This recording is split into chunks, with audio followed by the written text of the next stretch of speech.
Usei. Pesquisam.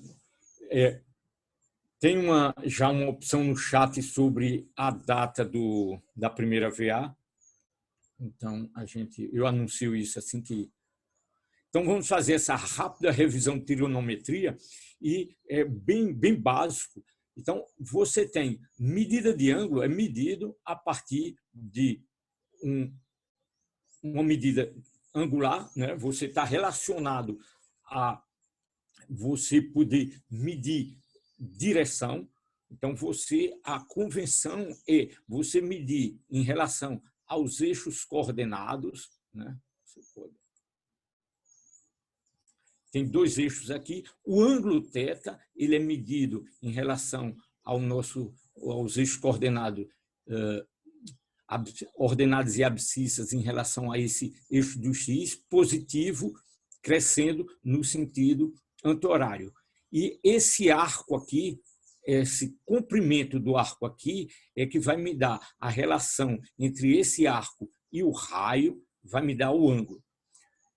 Essa medida de ângulo tem uma unidade muito particular, que são as unidades em radiano, são as unidades naturais, que é uma medida da razão entre o arco percorrido normalizado pelo raio. Então, uma medida que vocês conhecem bem é quando você tiver uma volta completa, tiver o perímetro da circunferência, tiver esse caminho C dividido pelo raio, isso é igual a 2π. Então, esse número muito especial que aparece na matemática, na teoria dos números, ele vem originalmente dessa necessidade de relacionar o circuito com o diâmetro. Então, você divide a circunferência pelo diâmetro, aparece esse número π, irracional. Ok? Então, essas são as unidades naturais. Evidentemente que você pode inventar uma escala para ângulo. Você pode dividir a esfera em 100 unidades. Existe uma unidade desse tipo. É bastante conveniente você dividir a esfera em 360 partes. Por que é interessante? Porque 360 é um número, uma base excelente, é divisível por 60, por 30, por 9, por 2, por 5. Então, é extremamente fácil de manipular, porque é uma base muito interessante e está no cotidiano da gente. Mas, matematicamente, tudo que a gente vai fazer aqui tem a ver com as unidades naturais em radianos. Então, vocês conhecem bem a relação entre grau e radiano, o ângulo 0 graus, o 0 radiano, você tem 90 graus é π sobre 2, 180 π, 2π 360 e assim por diante. Essa regra de 3 entre 2π, que é o círculo, e 360 graus. Mas, então, repito, insisto que essas unidades naturais que surgem da divisão de S por R, as unidades são radianos, e é com essas unidades que você vai encontrar as propriedades trigonométricas, as aproximações. Se aproximar seno por tangente, pelo arco, dizer que seno, em pequenos ângulos, é muito próximo do valor do próprio ângulo, essa aproximação se a gente usa bastante, tudo isso vale se você estiver usando as unidades naturais de radianos. Muito bem, então, bem pedestre, bem básico essa introdução, e o contexto que a gente vai... Deixa eu fazer uma introdução um pouquinho mais geral aqui para a gente falar de números complexos. Então, no espaço real, você pode fazer uma representação usando o sistema de coordenadas cartesianas, né? Eu simplesmente representei aqui em 2D. Em 3D, você teria um eixo perpendicular a esse plano do XY, tá certo? Só por completeza, né? Então, você tem x, y, z, mas no plano, você dado dois números, eu localizo qualquer ponto no plano, definido meus eixos e minha origem, evidentemente. Então, eu localizo qualquer ponto no espaço dando essas duas coordenadas. Então, no espaço bidimensional, eu preciso de dois números. Esses dois números podem ser essas distâncias ortogonais, mas pode ser também, em coordenadas chamadas coordenadas cilíndricas, pode ser a distância à origem, R, e o ângulo θ. Então, eu localizo meu ponto, qualquer ponto, eu digo a direção, porque esse ângulo está bem definido, repito, né? O θ ele é definido em relação a esse eixo aqui, o eixo do x, positivo no sentido anti-horário. Então, dado o ângulo e dado a distância à origem, o raio, se vocês quiserem, eu defino de uma maneira unívoca a posição do meu ponto A aqui nesse exemplo. Então, em 3 dimensões, eu tinha aqui x, y, z, 3 coordenadas cartesianas, ortogonais. Aqui eu tenho θ, r e, na direção perpendicular, z, que é a mesma coordenada comum. São as coordenadas ditas cilíndricas. Só para a cultura de vocês, a gente não vai usar, existem também coordenadas esféricas, são uma distância, o r, e 2 ângulos, θ e φ. Enfim, então, esse sistema de coordenadas cilíndricas, né, no plano aqui r, θ, me permite, então, já disse, representar a posição do meu ponto, e se esse raio for normalizado, se eu dividir, pega uma esfera qualquer, ele tem um raio em certas unidades que você escolheu, sistema internacional, por exemplo, em metros, você normaliza esse valor, e essa grandeza aqui é unitária, então esse valor de x, a coordenada x desse ponto, e a coordenada y desse ponto, corresponde, então, ao seno e ao cosseno desse ângulo θ. Eu defino essas funções, essas grandezas, a função seno e cosseno dessa maneira. Tá ok? Então, seno é o cateto oposto aqui, ou seja, é a coordenada y, e o cosseno a coordenada x. Ora, como esses eixos ordenados eles são ortogonais, então, como esse ângulo aqui é um ângulo reto, então, esse cateto aqui vale as propriedades de um triângulo retângulo, e você tem, então, que x2 mais y2 é igual a r2. Tá ok? Isso quer dizer que se esse círculo tem raio unitário, então, seno de θ é o y, cosseno de θ é x, vale como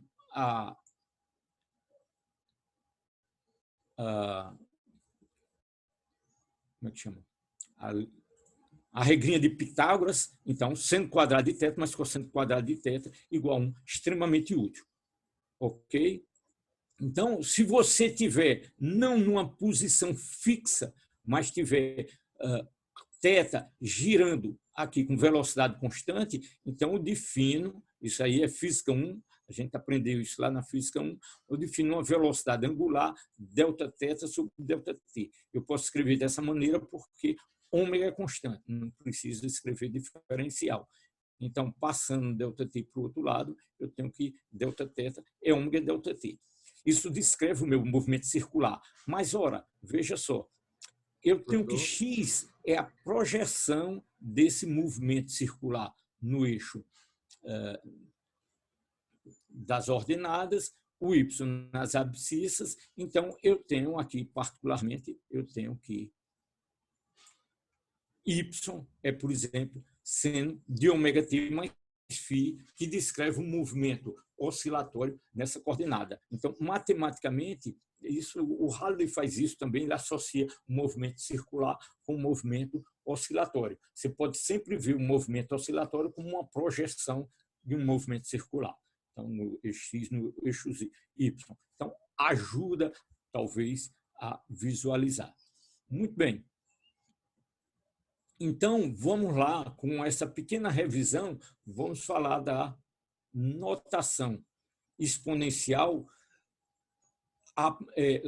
apresentando para quem não conhece aqui a relação de Euler. A relação de Euler é muito fácil de demonstrar para quem sabe quem já estudou série de Taylor, né? Você faz a expansão do seno e do cosseno, as derivadas, e você vai ver que coincide com a expansão em série de Taylor da exponencial E e θ. Então, a expressão de Taylor relaciona exponencial de iθ, ou θ, ou x, ou a variável que você quiser, é o número,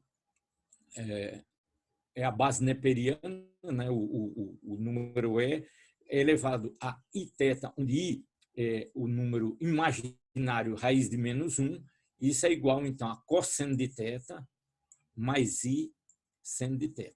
Então, eu escrevo isso, essa exponencial, como um número complexo, uma parte real e uma parte imaginária. Tá certo? Ora, de imediato, você vê aqui, por exemplo, que se θ for igual a π, né, você tem cosseno de π menos 1, seno de π igual a 0. Você tem essa bela relação. Alguns matemáticos dizem que é a relação mais bela da matemática. Relaciona o número π e o número imaginário i. Isso é igual a -1. Ou, escrevendo de uma maneira ainda mais elegante, questão de estética matemática, é elevado a iπ mais 1 igual a 0, chamada identidade de Euler. Ok, com essa motivação, deixe eu apresentar então para vocês. Quem achou estranho essa história de parte real e parte imaginária, deixa eu apresentar então para vocês os números imaginários. A representação, os números complexos, né, vem da necessidade quando você resolve a equação. Por exemplo, quando você resolve a equação do segundo grau, você vai encontrar números do tipo raiz de números negativos. Então, para resolver esse problema aqui, em geral, você para aí no passo dos reais e solução, mas você, então, cria um novo número, você cria um número imaginário i, que é raiz de -1. Se você cria esse número, aí você, então, tem o eixo dos números reais, você cria uma representação geométrica para esses números complexos, com uma parte real no eixo dos reais, e você cria um eixo onde você tem números reais multiplicado pelo imaginário i. Então, esse é o eixo dos números imaginários. E você vai representar qualquer número nesse plano aqui, sendo uma soma. Então, qualquer número C vai ser representado como sendo uma soma de um A real mais... meu erro é isso. Está fazendo uma bobagem, por isso que eu tenho dificuldade. Eu estava escrevendo com o mouse. Não é muito diferente com a caneta, mas é um pouquinho melhor.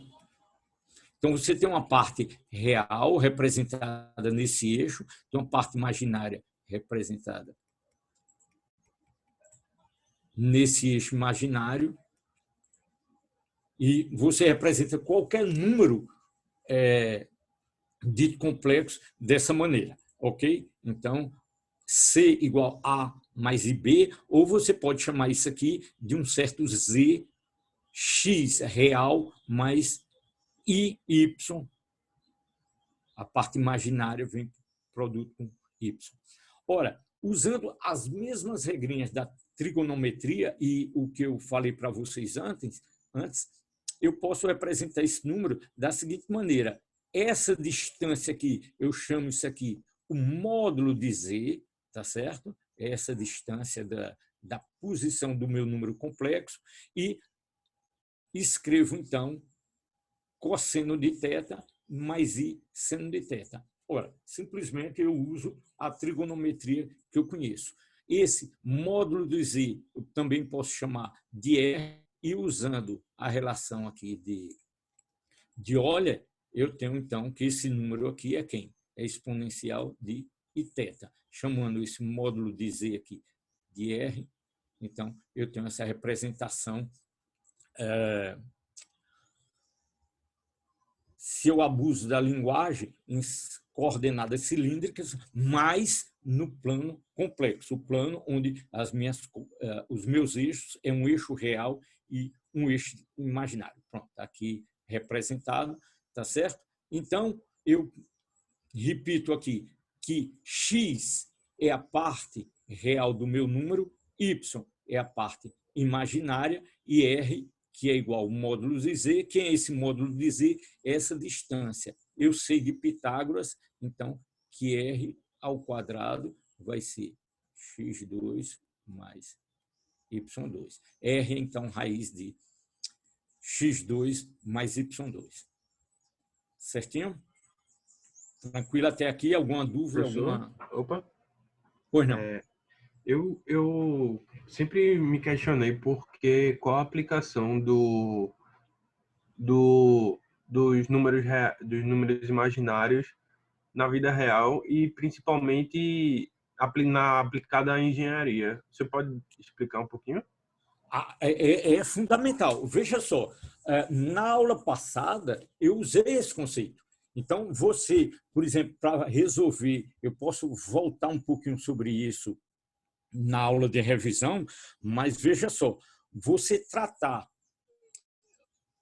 a primeira motivação, se você define I dessa maneira, você vai poder resolver todas aquelas equações que você disse, olha, essa parte aqui não tem solução, você só tinha uma solução. Ora, tem solução sim, e você vai sempre poder pegar nessa representação, você poder escrever os números em termos complexos. Matematicamente, para um engenheiro, é extremamente útil você escrever, ao invés... Certamente vou voltar com exemplos mais para frente, mas quando você usa essa representação aqui, por exemplo, deixa eu dar um exemplo bem concreto do assunto que a gente está tratando aqui. Eu dei para vocês uma equação, a gente resolveu uma equação que era x2 pontos. Vocês entendem essa notação? x2 pontos significando de derivada segunda. Gama x ponto mais ômega 2x. Foi essa equação igual a zero que a gente resolveu. Lembra disso? Então, não, foi. Não, a equação que a gente resolveu foi, desculpe, x2 pontos mais ômega 0 ao quadrado x igual a zero. Isso aqui a gente resolveu a solução do...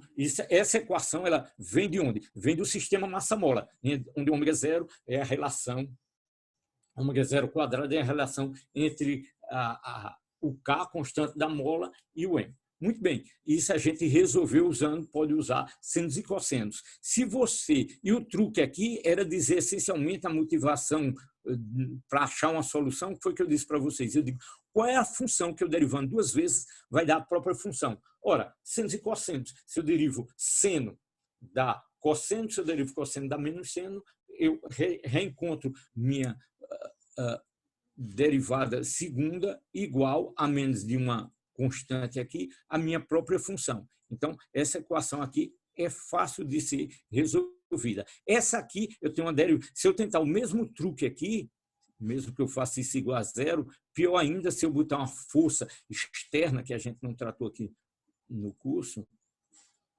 ômega linha T, essa equação aqui, a solução dessa equação aqui é a equação homogênea, fazendo igual a zero, mais a solução particular. Então, esse tipo de equação, eu não tenho uma função cuja eu possa relacionar a derivada segunda com a primeira derivada com a derivada de ordem zero, que é a própria função. Então, a maneira de resolver isso aqui, por exemplo, é usar a função exponencial.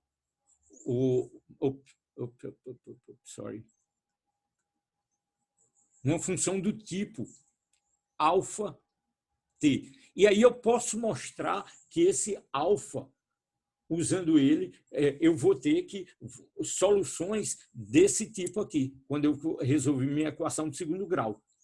E isso vai me dar soluções para o meu sistema. É dessa maneira que eu vou poder, usando a relação de Euler, achar as soluções oscilatórias. Então, é extremamente prático utilizar essa notação, porque é muito fácil derivar a exponencial.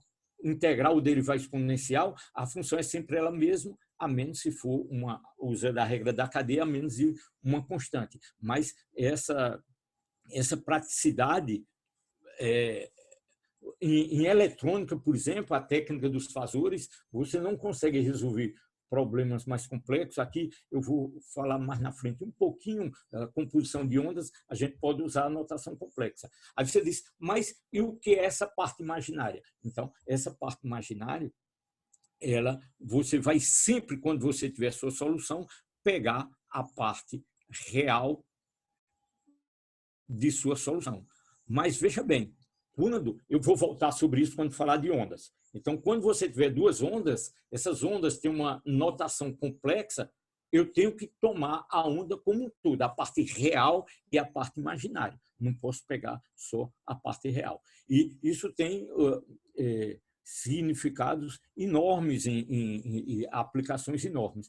Por exemplo, em ótica, que é uma parte que eu não sei, não faz parte do assunto de física 4, mas em ótica você conhece o índice de refração.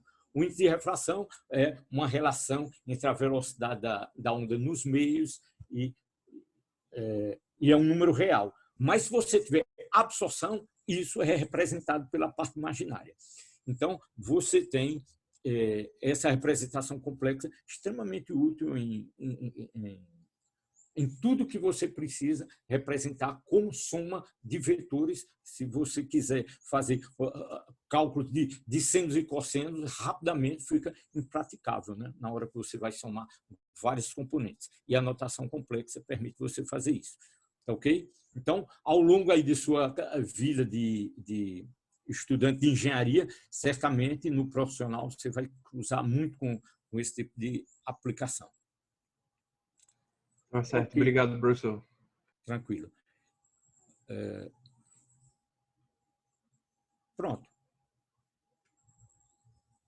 Eu coloquei esse exemplo aqui, deixa eu ver. Isso aqui, por exemplo, para dar um exemplo bem diferente, esse é uma grandeza E, que é igual a um E0, isso aqui já é uma onda. Eu vou pular isso aqui porque eu vou deixar isso quando a gente falar de onda, que tem uma propagação espacial, uma propagação temporal, então é conveniente usar isso, mas só para mostrar para vocês aqui, você manipulando, parece... você lembrando que cosseno, quem é cosseno? Era cosseno de x é elevado a ix mais é elevado a menos de x sobre 2. Se eu fizer o produto cosseno x, cosseno y, basta escrever a notação complexa e aqui eu tenho para o cosseno y é elevado a iy mais é elevado a menos iy sobre 2. Agora é multiplicar esses dois termos aqui. Então, esse mais esse dá esse primeiro termo aqui, esse mais esse dá esse segundo termo aqui, esse mais esse mais esse dá esse cara aqui. Reagrupo aqui essa primeira parte e essa segunda parte, eu tenho então aqui, rapidamente eu reconheço, isso aqui, se eu chamar isso aqui de θ elevado a iθ elevado a menos i θ, isso é o cosseno de θ, que é x mais y. Isso aqui é o cosseno de x menos y. Então, rapidamente eu chego à expressão que cosseno de x mais y mais cosseno de x menos y é 2 vezes cosseno x cosseno y. Tá certo? Então, uma pequena demonstração da praticidade de você obter essas relações. Nesse caso simples aqui, você também sabe fazer usando diretamente a trigonometria. Muito bem. Aí quem está achando, é só uma representação, é muito simples, deixa eu passar um pequeno exercício para vocês. Então, considere essa notação complexa aqui, ó, C igual a módulo de C, eu mostrei para vocês. Então, repetindo aqui, quem é o módulo de C?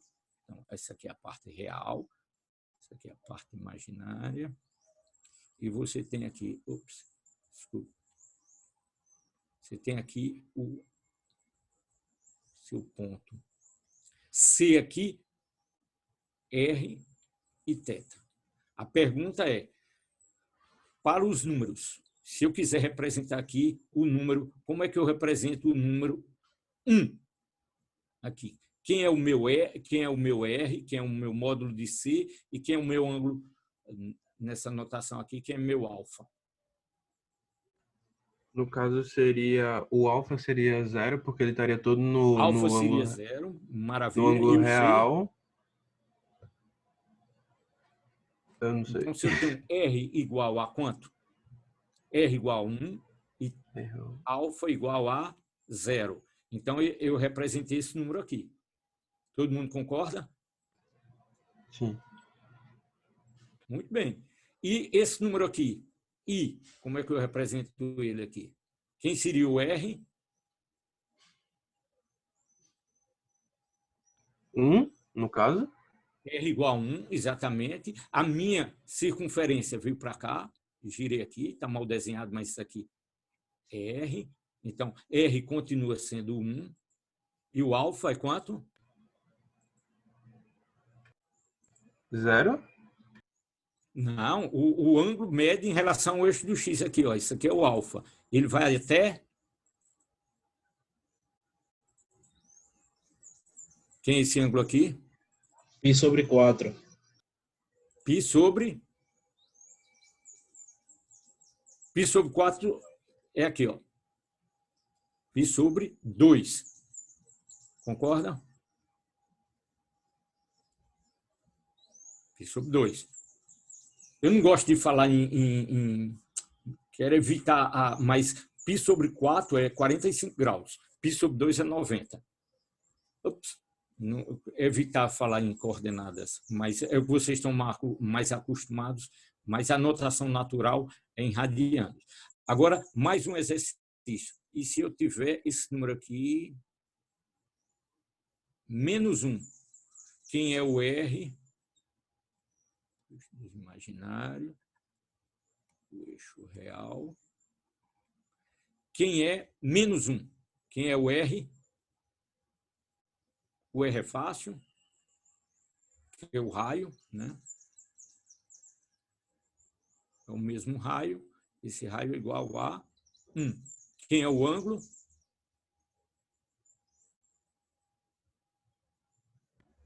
0 também? Esse ângulo aqui. É 0 também o ângulo? Ou não? Não. O ângulo é todo desse cara aqui. 0 é aqui, ó. Aí você deu essa volta aqui que tem esse ângulo. π. O ângulo é π. Bem, o ângulo é π. Então está aqui resumido, só faltou menos i. Menos i, quem arrisca dizer quem é menos i? O raio. Eu peguei sempre 3π sobre 2. 3π sobre 2. Então, vamos lá, olhar a resposta aqui.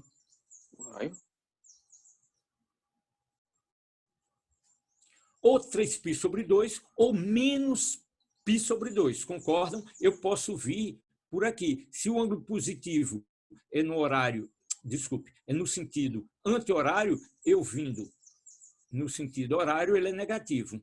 Então, eu venho aqui menos π sobre 2. Então, todo esse exemplo, C igual a 1, o raio é 1, o ângulo é 0. Ok. Menos 1 é o raio é 1 e o ângulo é π. 1. C igual a 1 e o ângulo π sobre 2 é I. I. C igual a 1 e menos π sobre 2 é menos 1. Ou, tem razão, 3π sobre 2. Tranquilo? Então, olha, parece uma notação simples e tal, mas uma coisa é você ter uma compreensão da representação e aí começar a praticar, você vê que tem alguma sutileza. Tá certo? Então, com esse exemplozinho aqui, eu fecho essa pequena revisão, essa pequena apresentação de números complexos e você, então, pode usar isso daí para representar fazer soma de vetores. Então, eu tenho um vetor R1, aí vou somar com esse vetor R2, e entre eles tem um ângulo θ. O que é que eu vou fazer? Eu vou somar esse carinha aqui, sei lá, vou chamar isso aqui de A, esse aqui de B. Então, a regra do paralelogramo me diz que... Ops.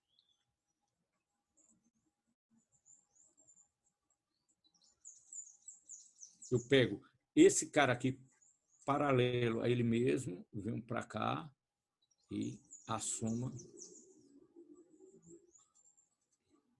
Oh.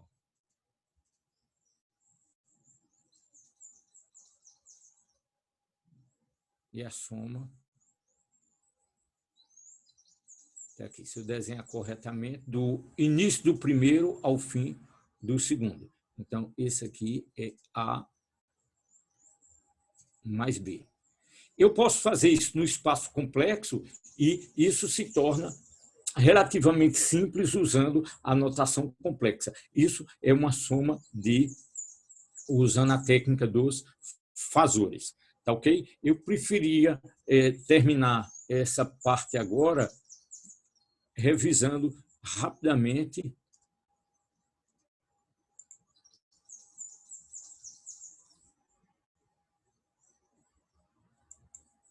eu acho que eu já abri aqui. Revisando esses conceitos, eu queria saber se vocês chegaram a fazer, tentaram fazer exercícios desse tipo. Então, vocês têm que ganhar intimidade, é um exercício extremamente simples, mas vocês têm que ganhar intimidade com esse tipo de notação. Eu vou fechar isso aqui para poder abrir de novo com...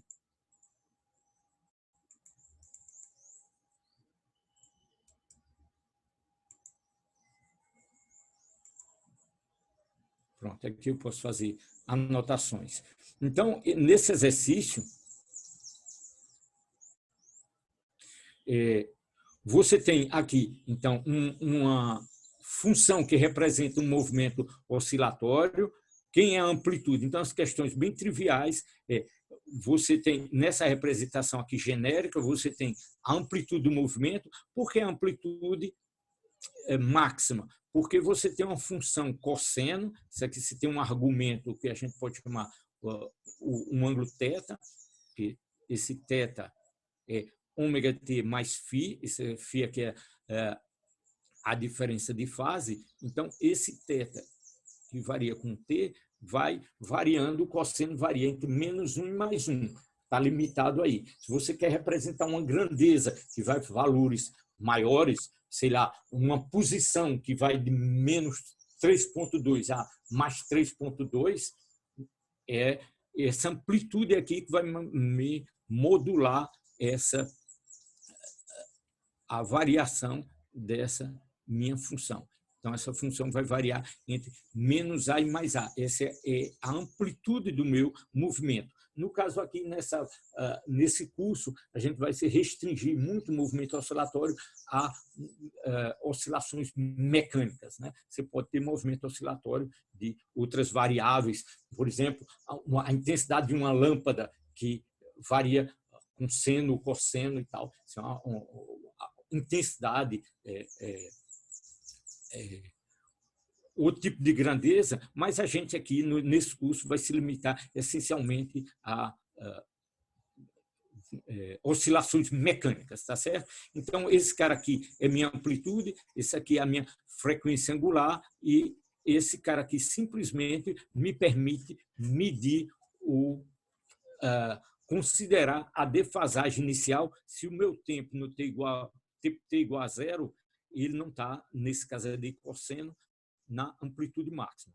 Então, essa aqui é a defasagem, a minha frequência angular e a minha amplitude. Então, vocês têm que ter, olhou para uma equação desse tipo, tem que ter intimidade em identificar qual é a grandeza e a atenção fundamental são as unidades, tá certo? Ômega, radianos por segundo, esqueçam ângulo em graus, tá certo? Você colocar aqui dentro, as contas ficam todas erradas, porque os valores não correspondem. Então, para ter sentido aqui, você tem que usar radianos, tá certo? E a gente definiu a frequência F ou a frequência Ni como sendo, por definição, o inverso do período. Então, tendo a frequência angular, eu divido por 2π e calculo Ni. Então, é um exercício direto de aplicação desses conceitos. Agora, você pode...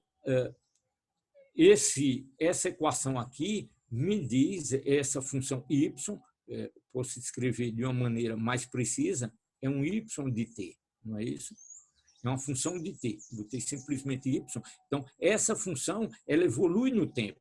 Essa função cosseno começa em cima, então ela está oscilando entre dois valores extremos, 1,2 metros para essa partícula considerada aqui, e o tempo de cada oscilação é 12,6 segundos. Como é que eu sei que é 12,6 segundos? Porque eu sei que minha frequência angular aqui é 0,5.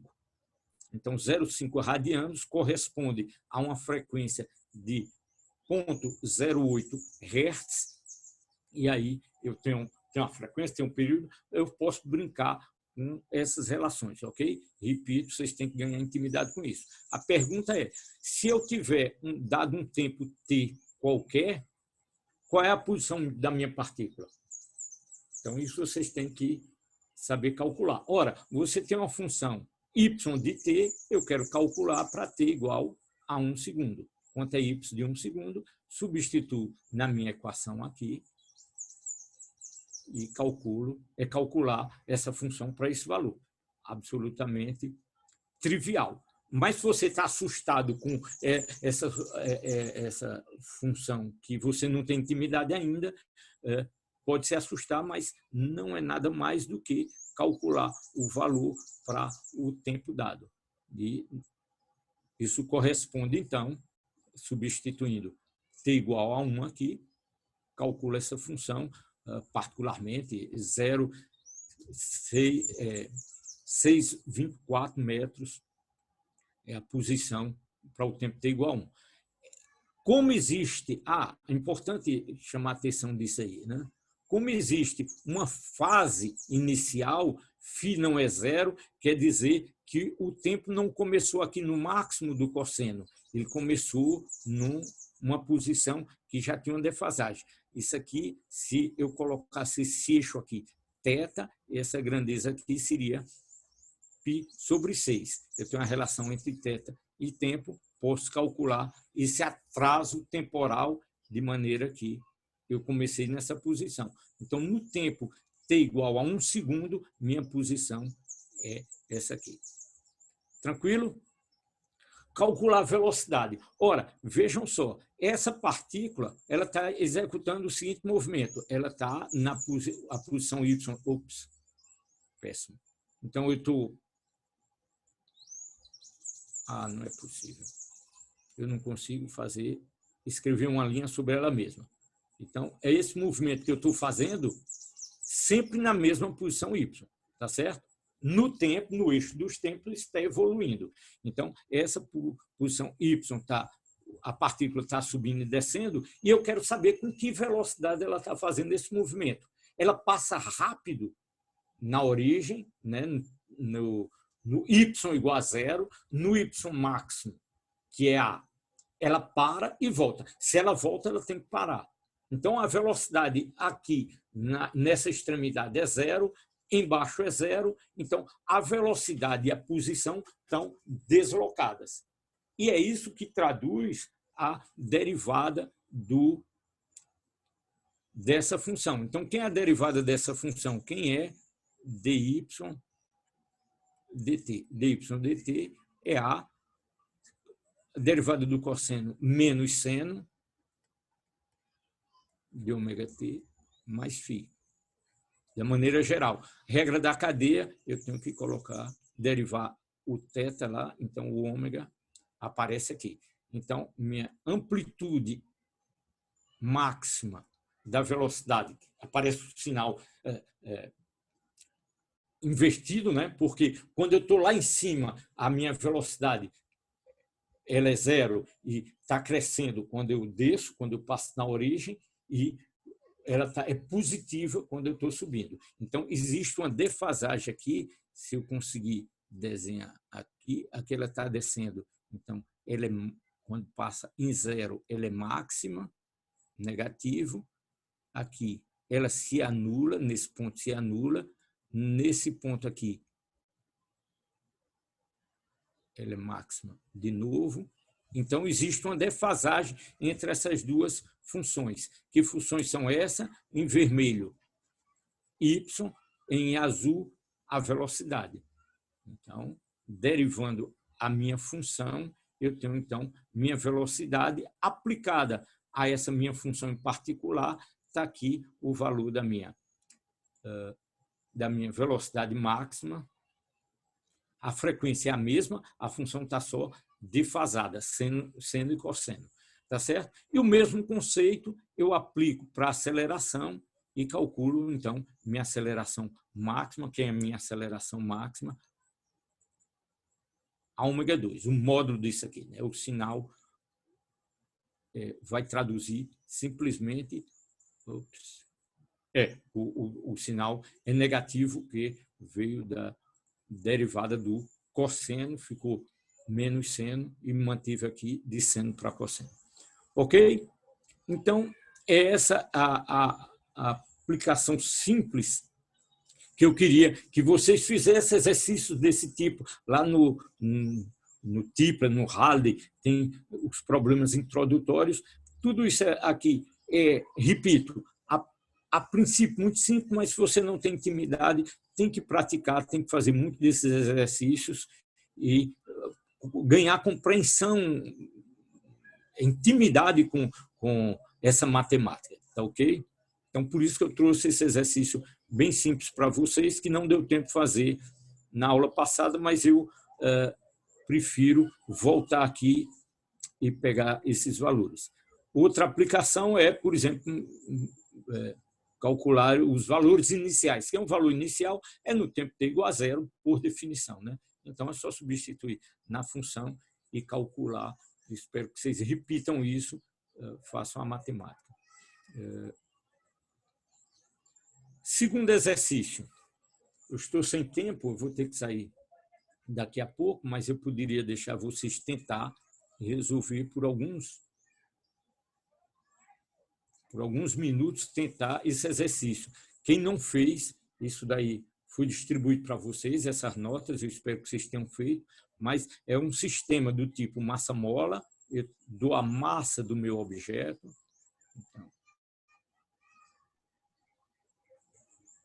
tipicamente, o que é que eu preciso num sistema desse tipo? Não vou nem desenhar a base aqui para considerar que eu estou desprezando o atrito. Então, o que caracteriza o meu sistema é uma mola com constante elástica K e uma massa M. Nesse problema aqui, eu dou para vocês a massa do objeto e não dou o K, por exemplo, mas digo que a amplitude dela, amplitude de 4, isso aqui é o quê? É 1 centímetro, nem eu consigo ler bem minha letra, e dou o período. Então, dou a amplitude A e dou para vocês também o período T. E aí pergunto o que? Provavelmente pergunto... Bom, pergunto, por exemplo, qual é a energia total desse sistema. Então, revisando aqui, deixa eu resolver então aqui para vocês rapidamente, e vocês terão a oportunidade de tentar problemas equivalentes, tá? Tem a lista de exercícios. Então, ora, se você faz uma pequena revisão da aula que eu dei para vocês, eu mostrei para vocês que tanto a energia cinética como a potencial tem um valor máximo igual a 1/4 de K/2. Tá certo? Então, a energia total, a energia mecânica, né, é igual a 1/2 de K/2, onde A é a amplitude do sistema. Então, você tem as relações da definição de ômega, raiz de K sobre M. Eu tendo M, foi dado eu tendo ômega, eu posso obter a constante elástica. Tá certo? Então, se eu quero, que é um ponto de interrogação, se eu quero saber quem é K, basta relacionar em ômega 2. Ora, então vamos concluir aqui. Eu calculo, então, quem é o meu ômega, em termos dos dados do problema. Eu tenho um período, por exemplo, então tenho 2π sobre o período, tá certo? Então, isso aqui é dado, eu posso calcular o meu K. Tendo o meu K, eu calculo a energia do sistema. Alguma dúvida sobre isso? Uma aplicação relativamente direta dos conceitos, mas tudo é simples quando a gente está acostumado com a notação, com as expressões. E aí você diz, tem que aprender a deduzir isso tudo. Não, mas se você começa a fazer exercício, essas coisas vão aparecer naturalmente. Se você pega essa expressão aqui da energia total, essa energia total, só revisando aqui rapidamente, esse K naturalmente é uma função do tempo. U é uma função do tempo. A energia cinética, ela depende do tempo. Lembra da expressão, a energia cinética tem a ver com velocidade ao quadrado. Ora, a gente escreveu a expressão aqui da velocidade. Está aqui a velocidade. Tá certo? Então, esse V ao quadrado é quem? É ômega 2 a 2 seno quadrado de ômega t mais φ. Tá certo? Então, multiplicar aqui por 1/2 de m, eu tenho a energia cinética que depende do tempo. Mesma coisa para a energia potencial, 1/2 de kx2. Eu tenho a expressão de x lá atrás, então isso aqui depende do tempo. Mas a soma dos dois é uma constante. A energia total do sistema é constante e aquela representaçãozinha que a gente fez aqui em termos da energia, seja E, seja U, seja K, a energia é muito fácil, ela é constante e ela é o valor, por exemplo, máximo da energia cinética. E complementada pela energia potencial. Então, a soma dessa curva vermelha com essa curva azul vai dar, sei lá, essa curva verde aqui, que é a energia total. Tranquilo? Então, a energia total é constante e a energia no sistema massa-mola está passando de energia potencial para energia cinética e vice-versa. Aí eu posso calcular, então, minha energia total a partir dessa expressão aqui, por exemplo. Qual a velocidade do objeto? Ora, se eu tenho a energia total, eu tenho a velocidade máxima dada por essa relação. A gente viu aqui que a velocidade máxima... Em outro problema, mas a relação é a mesma, então a velocidade máxima está aqui.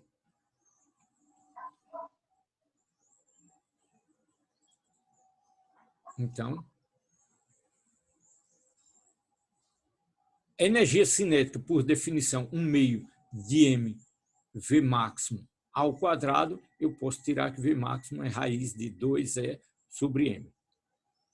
Acabei de calcular aqui a energia máxima, a energia total é, então, a raiz de 2E sobre M me dá a velocidade máxima.